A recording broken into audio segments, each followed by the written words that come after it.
চিত্রনায়িকা পরিমণি ও সঙ্গীত শিল্পী শেখ সাদির প্রেমের গুঞ্জন চাউর হয়েছে। একে অন্যকে কেন্দ্র করে প্রেমের ইঙ্গিতপূর্ণ পোস্ট, পরীর অন্তরঙ্গ আলিঙ্গনের ছবিতে শেখ সাদিকে খুঁজে পাওয়া সহ নানান প্রমাণও সামাজিক মাধ্যমে হাজির করেছেন ভক্ত অনুরাগীরা। মঙ্গলবার দিবাগত রাতে প্রকাশিত হয়েছে শেখ সাদির গুনাহগার শিরোনামে একটি ইসলামী গান। বুধবার দুপুরে গানটি শেয়ার করে পরিমণি লিখেছেন, মাশাআল্লাহ।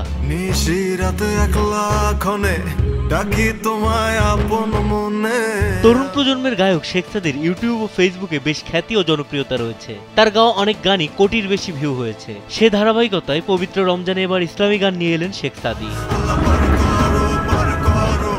স্যান্ডেলিনা সো, রূপচর্চায় আভিজাত্য।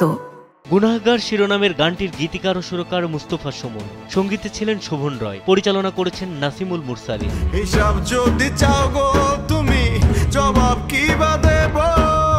পরি ও সাদি দুজনে প্রেম নিয়ে খোলাসা করেননি, তবে রাত বেরাতে গাড়ি নিয়ে ঘোরাঘুরি সহ নিয়মিত সোশ্যাল মিডিয়াতে তাদের সরব থাকতে দেখা যায়। নিজেরা খোলামেলা না বললেও দুজনে যে প্রেমের সাগরে ভাসছেন তা বলার অপেক্ষা রাখে না।